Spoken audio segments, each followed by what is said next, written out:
Immediately after Dynamite, on Wednesday, AEW released its first rankings since August of 2022, and it did not take long for people to start shitting all over them. I gave it 6 months before they abandoned them. It may end up being a lot sooner than that if this is the reaction that Tony Khan is going to get. They have a single top 5 listing for the men, so it is not broken down by championship. Samoa Joe, Christian Cage, Orange Cassidy, and Eddie Kingston are the current men's champions. Swerve Strickland is ranked number 1, with Hangman Page behind him at number 2, which makes sense. They're both vying for a shot at Samoa Joe's title. Swerve has beaten Hangman twice now, so he should be number 1, but they're going to wrestle this week to determine a number 1 contender, so that's fine. Number 3 is Adam Copeland, which is also fine. He's been doing the Cope Open now for several weeks. He's working his way back up into contention for the TNT title. Number 4 is Jon Moxley, who probably has one of the best win-loss records of anybody in the company. I wish they would list their win-loss records in the graphic with the rankings, but they don't. And number 5 is Roderick Strong, who is challenging Orange Cassidy for the international title at Revolution. So unless Moxley is being positioned to challenge Eddie for the Continental title soon, I don't know why Moxley would be ranked above Roddy or why Moxley wouldn't be the one challenging Cassidy instead, other than it's not the story that Tony Khan wants to tell right now, since the idea should be to get the title onto Roddy so that the Undisputed Kingdom can bring home the gold. But this is one of the reasons why I told you these rankings are just going to fall to the wayside again, because Tony Khan is simply going to manipulate them. Even if it doesn't make any sense, he's going to manipulate them to align with whatever he wants to do or whoever he wants to push. Which is why this is not a long-term solution to anything. The women's champions right now are Timeless Toni Storm and Julia Hart. The number 1 contender is Deonna Purrazzo, who has had a grand total of 3 matches on TV so far. Thunder Rosa is number 2. She's had a total of 2 singles matches on TV since getting back in the ring after missing almost a year and a half. Number 3 is Hikaru Shida. Number 4 is Sky Blue. And number 5 is Mariah May, who also has had 2 matches in her AEW career so far. The World Tag Team Champions are Ricky Starks and Big Bill. The number 1 contenders are Sting and Darby Allin, which makes sense given that Sting and Darby are undefeated. That match is taking place on Dynamite this Wednesday. I think the Young Bucks are going to cost them the chance to win those titles. If they cost them the match, Sting is no longer undefeated. They end the streak 1 month before his retirement match, which would be very stupid. But if the Bucks, let's say, were to attack Sting and Darby, and if they have a competent referee in the ring, so anyone not named Rick Knox, they would disqualify the champions. And so that way Sting and Darby, they get the win and they stay undefeated, but they don't win the titles because the titles can't change hands on a disqualification.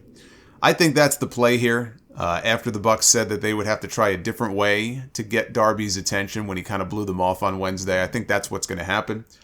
So that would be one way to get Darby's attention, if the Bucks cost them the belts. And the number 2 ranked tag team in all of All Elite Wrestling is currently John Silver and Alex Reynolds. This is why these rankings are not to be taken seriously. It is the same reason they failed the last time they tried this. They are counting dark matches. And I don't mean AEW dark, because AEW dark ain't a thing anymore. I mean actual dark matches. I wouldn't be surprised if they count matches from Ring of Honor too. And the Jericho Cruise from last week. John Silver and Alex Reynolds just lost to Ricky Starks and Big Bill on Rampage Friday night. Prior to that, they got back-to-back wins over Brandon Cutler and Colt Cabana, which never aired on TV. I couldn't even tell you the last time I saw Brandon Cutler and Colt Cabana on TV. Before that, before those wins, you would have to go all the way back to October to find a match of theirs on television. And they lost to Rob Van Dam and Hook. Why are Rob Van Dam and Hook not ranked in here? This is your number 2 ranked team in the entire company. This is why these rankings are a joke. Number 3 is Bryan Danielson and Claudio Castagnoli. The two of them beat Eddie Kingston and Ortiz a few weeks ago. The last straight tag team match that they had. I say straight tag team match. I'm not talking trios. I'm not talking 8-mans. The last tag team match that they had before that was also back in October. That was the same Dynamite where RVD and Hook beat the Dark Order. And on that show, Bryan and Claudio beat Okada and Orange Cassidy. So they're number 3. Number 4 is Private Party, who are 1-1 in their 2 matches back together as a team after missing all of last year. And number 5 is the team of Orange Cassidy, who is the reigning international champion, and Trent Beretta, who have 1 win together this year over Penta and Commander. That's it. I can't find any other recent matches with them as a team. And I'm not counting the fucking Jericho Cruise. No FTR. They've had a bunch of 6-man tags with Daniel Garcia, but as a tag team, their recent record is no worse off than any of these other teams. Why are they not ranked? How are they calculating these rankings? What is and is not off limits here? Dark matches and matches against Brandon Cutler and Colt Cabana should not be deciding how you rank your top tag teams in the company. Billy Gunn and the Acclaimed, they are the AEW Trios champions. The number 1 contenders are Bullet Club Gold, who they are currently partnered with. Now they're the Bang Bang Scissor Gang. And they have their own trios belts for Ring of Honor. Now they just won them like 2 weeks ago.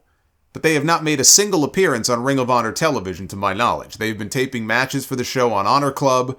I have not seen Bullet Club Gold's name mentioned in any of the spoilers, nor have I seen Athena's name mentioned, by the way. She hasn't wrestled since mid-December. Unless she's hurt, where's she been? She continues to waste away on that show. The number 2 contenders for the trios titles are the Hardys and Mark Briscoe. Number 3 is the Dark Order. Number 4 is FTR and Daniel Garcia. Hey, look at that. There they are. FTR actually popped up here on this list. And the House of Black is ranked at number 5. It's exactly what I said it would be. And couldn't be if he wanted the rankings to be a success this time. He's just padding people's records with meaningless matches, in some cases, that should have no bearing on this. But he's doing the same thing he did before. I appreciate him trying to be more sports-based.